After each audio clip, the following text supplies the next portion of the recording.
Hello नमस्कार साथियों, स्वागत है आप लोग सभी को ब्राइट फ्यूचर लाइव में। साथियों, कल की क्लास में हम लोग डिस्कस कर रहे थे केमिस्ट्री का एक मोस्ट इम्पोर्टेंट टॉपिक मैटर, जिसे हिंदी में पदार्थ बोलते हैं। इस टॉपिक से हम लोग 100 एक्सपेक्टेड क्वेश्चन और साथ में प्रीवियस ईयर क्वेश्चन को भी कवर कर रहे थे, जिनमें से 50 क्वेश्चन को डिस्कस किए थे। आप नहीं देखे हैं तो जाके देख लीजिएगा, प्लेलिस्ट बना दिए हैं। तो आज हम लोग डिस्कस करेंगे 50 क्वेश्चन 51 नंबर क्वेश्चन से। तो चलिए, पहला क्वेश्चन है कि दाब बढ़ाने पर गैस का आयतन क्या होती है। तो दाब बढ़ाने पर गैस का आयतन घटता है, तो ऑप्शन नंबर बी इसका सही आंसर हो जाती है। तो आप लोग को वीडियो कैसा चाहिए कमेंट करके बताइएगा कि यदि हम इस क्वेश्चन को डिस्कस कर रहे हैं तो हर ऑप्शन को डिस्कस करें या तो सिर्फ रिवीजन करें।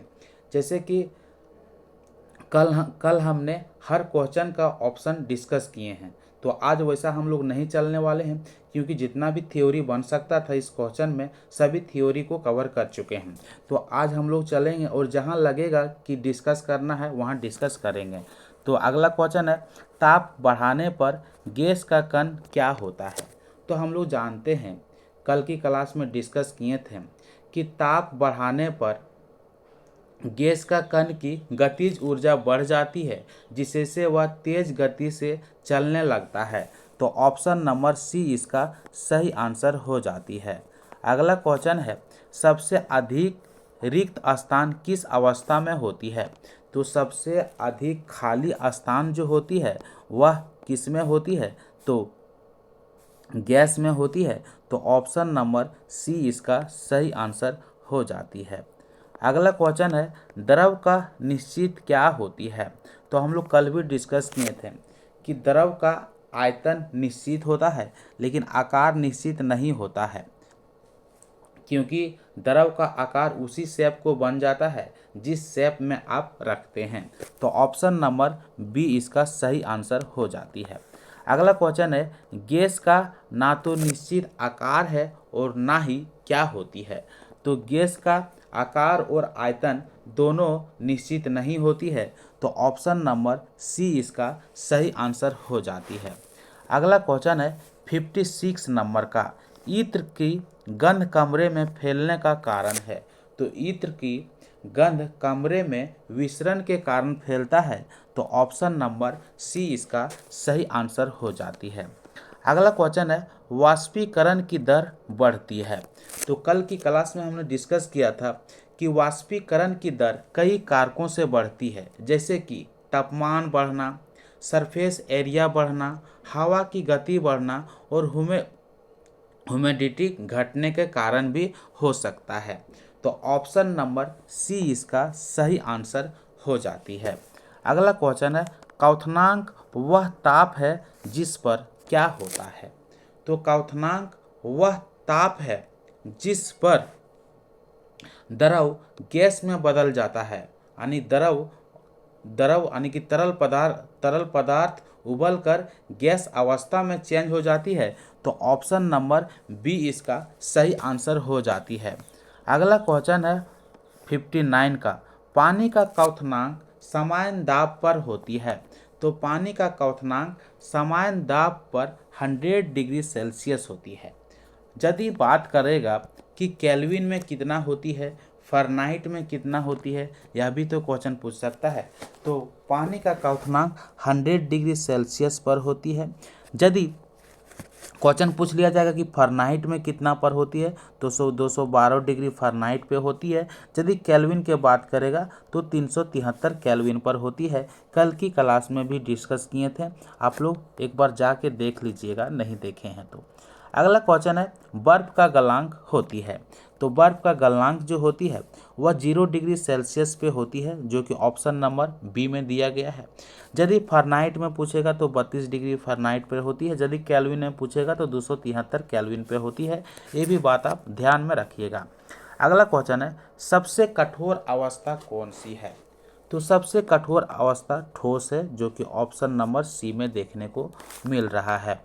अगला क्वेश्चन है 62 नंबर का, ठोस में कणों की गति कैसी होती है।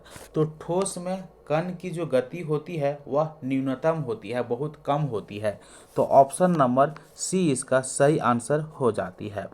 अगला क्वेश्चन है 63 नंबर का कि द्रव से गैस में बदलने की प्रक्रिया क्या कहलाती है। तो द्रव से गैस में बदलने की प्रक्रिया को वाष्पीकरण के नाम से जाना जाता है, जो कि ऑप्शन नंबर सी में दिया गया है। अगला क्वेश्चन है 64 नंबर का गैस से द्रव में बदलने की प्रक्रिया क्या कहलाती है। तो गैस से द्रव में बदलने की प्रक्रिया को संघनन कहते हैं, जो कि ऑप्शन नंबर बी में दिया गया है। अगला क्वेश्चन है 65 नंबर का ठोस से सीधे गैस में बदलना क्या कहलाता है। यानी कि ठोस से द्रव में भी नहीं बदलता है, ठोस से सीधे गैस में बदल जाता है, तो उस प्रक्रिया को क्या कहते हैं, तो ऊर्ध्वपातन कहते हैं, जो कि ऑप्शन नंबर डी में दिया गया है। अगला क्वेश्चन है एलपीजी का पूर्ण रूप क्या है। यानी कि एलपीजी का फुल फॉर्म क्या है। तो लिक्विफाइड पेट्रोलियम गैस है। ध्यान दीजिएगा, कभी कभी ये भी क्वेश्चन पूछ लिया जाता है कि एलपीजी का पूर्ण रूप क्या है। तो लिक्विफाइड पेट्रोलियम गैस है। ऑप्शन नंबर बी इसका सही आंसर हो जाती है, और यह क्वेश्चन बार बार रिपीट भी होती है। अगला क्वेश्चन है सीएनजी का पूर्ण रूप क्या होती है। तो सीएनजी का पूर्ण रूप कंप्रेस्ड नेचुरल गैस होता है। तो ऑप्शन नंबर सी इसका सही आंसर हो जाती है। अगला क्वेश्चन है 68 नंबर का पदार्थ के कणों के बीच आकर्षण बल होता है। तो पदार्थ के कणों के बीच आकर्षण बल जो होती है वह सभी अवस्था में होती है, जैसे कि ठोस, द्रव, गैस। तो ऑप्शन नंबर सी इसका सही आंसर हो जाएगी। यदि पूछेगा कि आकर्षण बल सबसे अधिक किस में होती है, तो आकर्षण बल सबसे अधिक पूछेगा तो ठोस में होती है, और सबसे कम पूछेगा तो गैस में होती है। तो आप लोग ध्यान में रखिएगा, बहुत इंपॉर्टेंट क्वेश्चन है। ताप घटने पर गैस समायनित होते हैं। तो हम लोग जानते हैं, पीछे भी डिस्कस किए थे कि ताप घटने पर गैस का क्या होती है। तो ताप घटने पर गैस द्रव में बदल जाती है। तो ऑप्शन नंबर बी इसका सही आंसर हो जाती है। जैसे आप बात करेंगे कि ताप घटने पर क्या क्या और होती है, तो ताप घटने पर गैस का अणु धीमा हो जाती है, जिससे उनकी गतिज ऊर्जा घट जाती है। इसी के कारण गैस का आयतन भी घट जाता है। तो ये भी ध्यान में रखिएगा, यदि ऑप्शन में ए नहीं दिया रहेगा तो वो जरूर दिया रहेगा। अगला क्वेश्चन है सबसे तेज विसरण किसमें होती है। तो सबसे तेज विसरण किसमें होती है, तो गैस में होती है। हम लोग डिस्कस कर चुके हैं इस क्वेश्चन को। अगला क्वेश्चन है पदार्थ वह है जो डैश दिया गया है। तो पदार्थ वह है जो द्रव्यमान को रखता है और स्थान घेरता है, उसी को पदार्थ कहा जाता है। तो ऑप्शन नंबर सी इसका सही आंसर हो जाती है। अगला क्वेश्चन है गैसों को संपीड़ित किया जा सकता है क्योंकि। तो गैसों को संपीड़ित किया जा सकता है क्योंकि गैस में खाली स्थान अधिक होता है। गैस में जो कण होता है उसके बीच में अधिक जगह पाई जाती है, जिसके कारण से उसे संपीड़ित किया जा सकता है। तो ऑप्शन नंबर बी इसका सही आंसर हो जाती है। अगला क्वेश्चन है द्रव का आकार होती है। तो द्रव का आकार कैसी होती है। तो हम लोग द्रव का आकार, जैसे कि कोई भी द्रव को, जैसे कि आप पानी को बोतल में रखेंगे तो बोतल के आकार आ जाती है। तो इसलिए द्रव का आकार जो होती है वह पात्र पर निर्भर करती है। तो ऑप्शन नंबर बी इसका सही आंसर हो जाती है। अगला क्वेश्चन है गैस का आयतन होती है। तो गैस का आयतन और आकार दोनों अनिश्चित होती है। लेकिन यदि हम बात करेंगे कि गैस का आयतन, तो यदि हम वो तो निश्चित होती है, तो गैस का आयतन, जैसे गैस को हम लोग टंकी में रखेंगे तो टंकी के साइज में आ जाएगा। तो इसलिए पात्र के अनुसार ये भी निर्भर करती है। तो यदि आप बोलेंगे कि गैस का आयतन मुख्य रूप से तापमान, दाब और गैस की मात्रा पर निर्भर करती है, जो पात्र के आयतन के बराबर होती है। तो इसलिए इसका आंसर जो होगा सो ऑप्शन नंबर सी के साथ सही हो जाता है। अगला क्वेश्चन है 75 नंबर का, ठोस का आकार क्यों निश्चित होती है? तो ठोस के आकार इसलिए निश्चित होती है क्योंकि ठोस के कण में अधिक आकर्षण बल होती है। तो ऑप्शन नंबर सी इसका सही आंसर हो जाती है। अगला क्वेश्चन है 76 नंबर का, वाष्पीकरण एक है। तो वाष्पीकरण का मतलब होता है पानी से भाप बनना, यानी कि पानी का भाप बनना। तो यह किसका उदाहरण है? तो भौतिक परिवर्तन का उदाहरण है। तो ऑप्शन नंबर बी इसका सही आंसर हो जाती है। अगला क्वेश्चन है, गलनांक वह ताप है जिस पर डैश होती है। तो गलनांक वह निश्चित तापमान होता है जहां ठोस पिघलकर द्रव अवस्था में चेंज हो जाता है। तो ऑप्शन नंबर बी इसका सही आंसर हो जाती है। अगला क्वेश्चन है, सबसे कम संपीड़ित अवस्था होती है।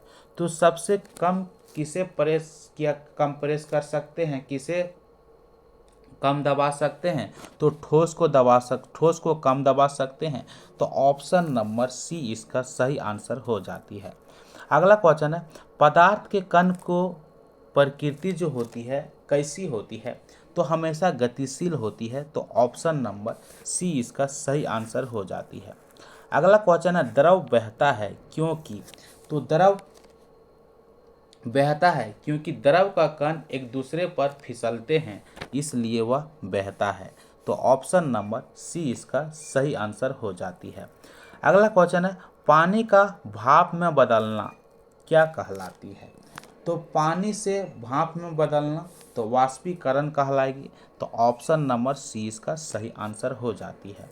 अगला क्वेश्चन है, बर्फ का पानी बनना, यानी कि आइस से लिक्विड यानी द्रव बनना, तब वह क्या कहलाएगी?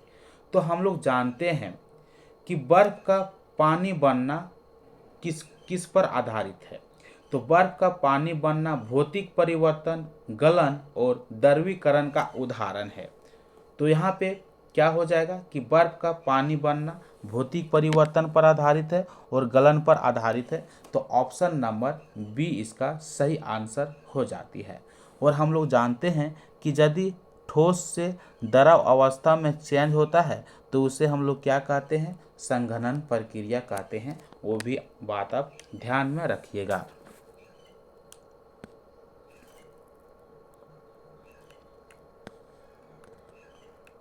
अगला क्वेश्चन है, गैस के कणों की ऊर्जा होती है। तो गैस के कणों की ऊर्जा कैसी होती है? न्यूनतम होती है, अधिकतम होती है। तो गैस के कणों की ऊर्जा जो होती है वह अधिकतम होती है क्योंकि वह गतिशील होती है। तो ऑप्शन नंबर सी इसका सही आंसर हो जाती है। अगला क्वेश्चन है, पदार्थ की कौन सी अवस्था बह सकती है? तो द्रव और गैस दोनों बह सकती है। तो ऑप्शन नंबर बी और सी इसका सही आंसर हो जाती है। अगला क्वेश्चन है 85 नंबर का, दाब घटाने पर गैस का आयतन क्या होती है? तो दाब घटाने पर गैस का आयतन बढ़ जाती है, जो कि ऑप्शन नंबर बी में दिया गया है। अगला क्वेश्चन है, ताप का एसआई मात्रक क्या होती है? तो ताप का यानी तापमान का एसआई मात्रक जो होती है वह केल्विन होती है। ऑप्शन नंबर सी में दिया गया है। अगला क्वेश्चन है, पदार्थ की अवस्था परिवर्तन में कौन सा नहीं बदलता है? तो ध्यान से समझिएगा कि पदार्थ की अवस्था जैसे ठोस, द्रव, गैस में, ठीक है, परिवर्तन में कौन सा नहीं बदलता है? तो द्रव्यमान नहीं बदलता है। तो ऑप्शन नंबर सी इसका सही आंसर हो जाती है। अगला क्वेश्चन है, सबसे अधिक ऊर्जा किस अवस्था में होती है? तो हम लोग पहले भी बात किए हैं कि सबसे अधिक ऊर्जा या सबसे गतिशील कण किस में होती है? तो गैस में होती है। तो ऑप्शन नंबर सी इसका सही आंसर हो जाती है। अगला क्वेश्चन है 89 का, विसरण की दर सबसे कम किस में होती है? तो विसरण की दर सबसे कम पूछेगा तो ठोस में होती है। तो ऑप्शन नंबर ए इसका सही आंसर हो जाती है। अगला क्वेश्चन है, पदार्थ के कणों के बीच का बल जो होती है वह कौन सा बल होती है? तो पदार्थ के कणों के बीच आकर्षण और प्रतिकर्षण बल दोनों होती है, यानी कि आकर्षण व विकर्षण दोनों होता है। तो ऑप्शन नंबर सी इसका सही आंसर हो जाती है। अगला क्वेश्चन है द्रव्यमान का एसआई मात्रा क्या होती है। तो द्रव्यमान की एसआई मात्रा किलोग्राम होती है, जो कि ऑप्शन नंबर बी में देखने को मिल रहा है। अगला क्वेश्चन है पदार्थ के कणों का आकार होता है। तो पदार्थ के कण की आकार जो होती है वो बहुत छोटा होती है, इसे आंखों से नहीं देखा जा सकता है। तो ऑप्शन नंबर सी इसका सही आंसर हो जाती है। अगला क्वेश्चन है ठोस की तुलना में द्रव में कण कैसा होती है। तो समझिएगा कि ठोस की तुलना में द्रव का कण, ठोस में कण जो होती है वह बहुत नज़दीक में रहता है और द्रव में उससे थोड़ा भगा हुआ रहता है, यानी दूर में रहता है। तो ऑप्शन नंबर सी इसका सही आंसर हो जाती है। गैस की तुलना में द्रव में कण की गति जो होती है वह कैसी होती है। तो गैस की तुलना में द्रव में कण की गति जो होती है वह गैस से कम होती है। तो ऑप्शन नंबर बी इसका सही आंसर हो जाती है। अगला क्वेश्चन है पदार्थ की तीन समान अवस्था होती है। पदार्थ का तीन समान अवस्था होती है। तो हम लोग जानते हैं कि पदार्थ का तीन समान अवस्था होती है, ठोस, द्रव और गैस, हम लोग जानते हैं। क्वेश्चन ये भी पूछ सकता है कि पदार्थ की चौथी अवस्था कौन सी होती है। तो पदार्थ की चौथी अवस्था जो होती है वह प्लाज्मा होती है, ध्यान में रखिएगा। पदार्थ की पांचवी अवस्था कौन होती है। तो बोस आइंस्टीन संघनन होती है, वो भी बात आप ध्यान में रखिएगा, इम्पोर्टेंट क्वेश्चन है। अगला क्वेश्चन है निम्न में से कौन गैस का उदाहरण है। तो पानी द्रव का उदाहरण है, बर्फ आइस का बर्फ ठोस का उदाहरण है, तेल ये भी लिक्विड है द्रव का, ऑक्सीजन या गैस का उदाहरण है। तो ऑप्शन नंबर सी इसका सही आंसर हो जाती है।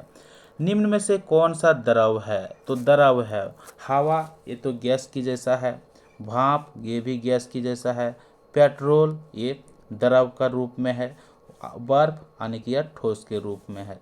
तो ऑप्शन नंबर सी इसका सही आंसर हो जाती है। अगला क्वेश्चन है सबसे अधिक संपीड़ित पदार्थ है। तो सबसे अधिक संपीड़ित पदार्थ है, यानी कि सबसे अधिक हम लोग किसे दबा सकते हैं।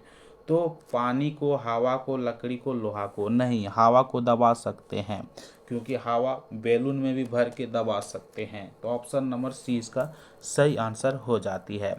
अगला क्वेश्चन है पदार्थ के कणों की गति निर्भर करती है। तो हम लोग पहले भी डिस्कस किए हैं कि पदार्थ के कणों की गति तापमान पर निर्भर करती है। तो ऑप्शन नंबर बी इसका सही आंसर हो जाती है। अगला क्वेश्चन है मैटर का अर्थ क्या होती है। तो मैटर यानी पदार्थ का अर्थ होती है द्रव्यमान रखना और स्थान घेरने वाला वस्तु को ही पदार्थ के नाम से जाना जाता है। तो ऑप्शन नंबर डी इसका सही आंसर हो जाती है। तो आप लोग को वीडियो कैसा लगा कमेंट करके ज़रूर बताइएगा, और यदि आप लोग के लिए यह वीडियो हेल्पफुल रही होगी तो प्लीज़ एक सब्सक्राइब कर दीजिएगा और साथ में लाइक भी कीजिएगा ताकि मोटिवेशन बढ़े। अब हम लोग मिलते हैं नेक्स्ट क्लास में।